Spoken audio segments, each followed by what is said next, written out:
Hey, what's shaking New York? What's going on? Happy Sunday. This is N.Y.K Culture, your show. And every Sunday we blast off. Every Sunday we go live. So today was great, man. I got a chance to sit home. We got snowed out in New York.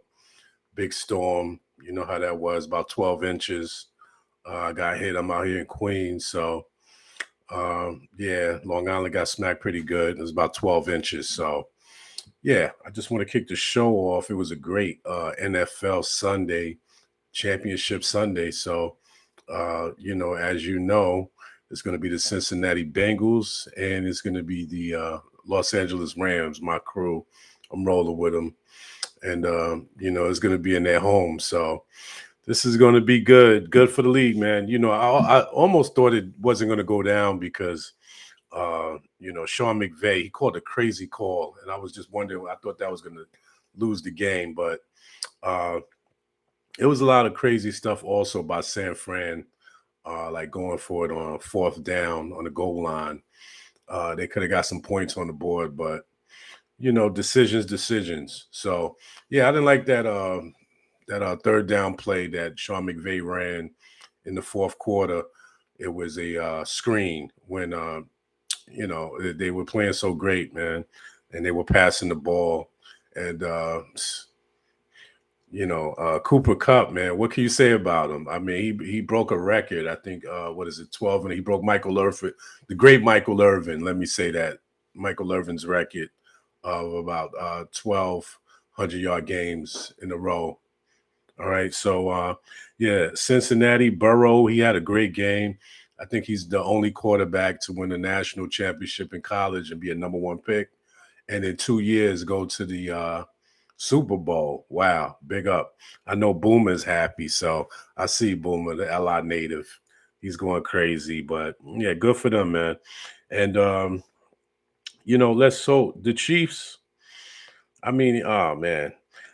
They went crazy. I'm sorry, they went for it on the goal line also, and that was kind of crazy. The Chiefs they didn't bring anything, and just like with the Rams, the shutdown defense of my guy Aaron Darnold, unbelievable in the fourth quarter. So big up to them. And the last 9 minutes, he had extreme pressure, Aaron Darnold, and he got his team hyped up. And there they go. They're going to the NFL championship, man. So yeah, let's go. I hope my Jets could do something and just, it just kills me because I look at teams and I'm like, see how it's done, man. See how, winning teams play and try to incorporate that in your franchise. All right. But big up to them. Now with Knicks news, the debacle that's going on in the garden, my beloved Knicks. And yeah, we just want to talk about that, man. We got some trade rumors, and Jalen Brunson's name is still coming up. The guard from Dallas, the Dallas Mavericks, and the son of Rick Brunson that played for the Knicks in the '90s. So he's coming up in rumors and uh, out here again, and he has ties with the organization that people don't really know about. He's basically Leon Rose, the Knicks president. He was the agent for Jalen before he came to the Knicks as president, and Jalen was in the CCA. So there's some validity to that he could be coming to the Knicks, and we do need a point guard. I'm telling you, and it needs to be like a little overhaul, and a little get rid of some guys, a little weight that's really holding us down because the young guys are looking good and everybody wants them to play, but be careful what you wish for because I mean the experience factor you always need that.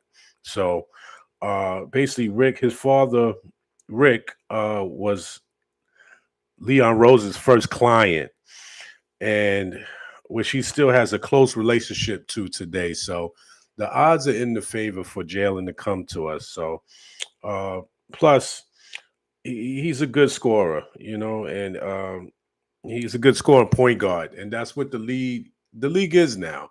You got to have a point guard that can score. Also, it's not just like the John Stockton days, even though he got his points, but not just the facilitator like we had in the old days, Mark Jackson, Magic, the assist builders.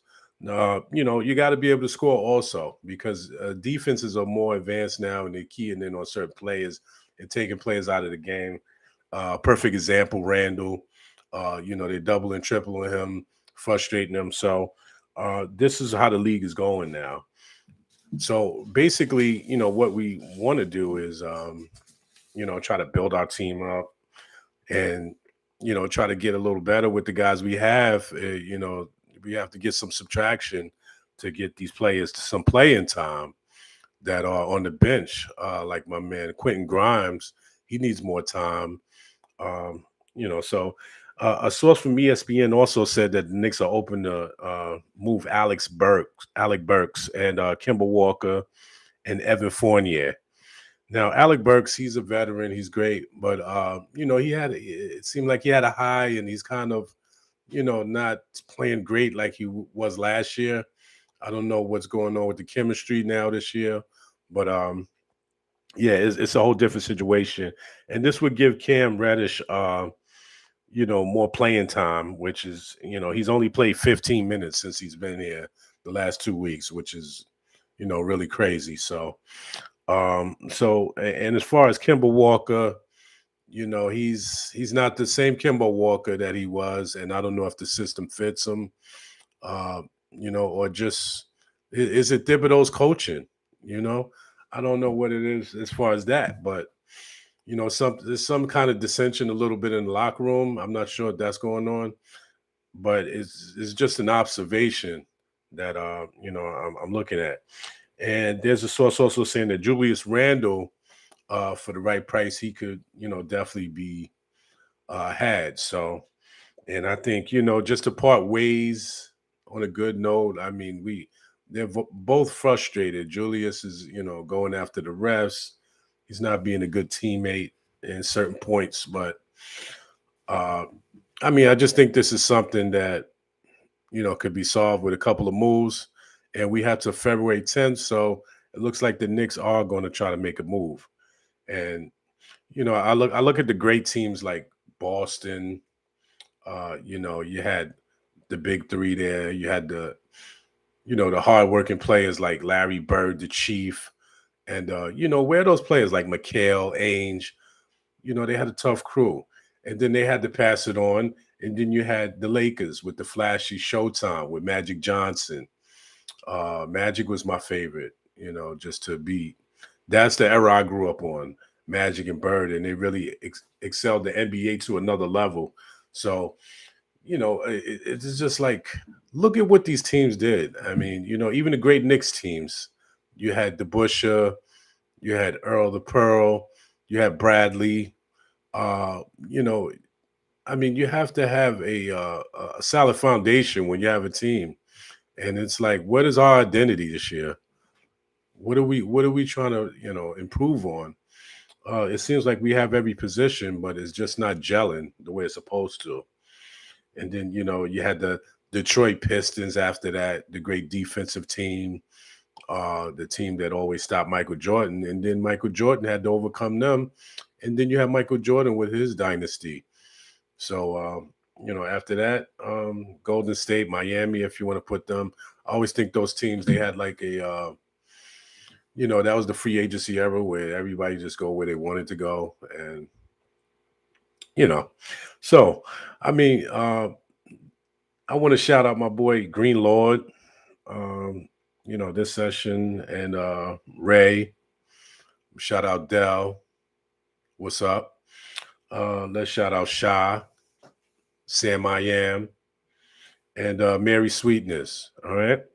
So this is the NYK Culture Show, and I just would really like to hear some feedback. You can hit me at eric21172 at gmail.com. Eric21172 at gmail.com. All right. Thank you very much. Enjoy your night. Have a great Monday, and NYK.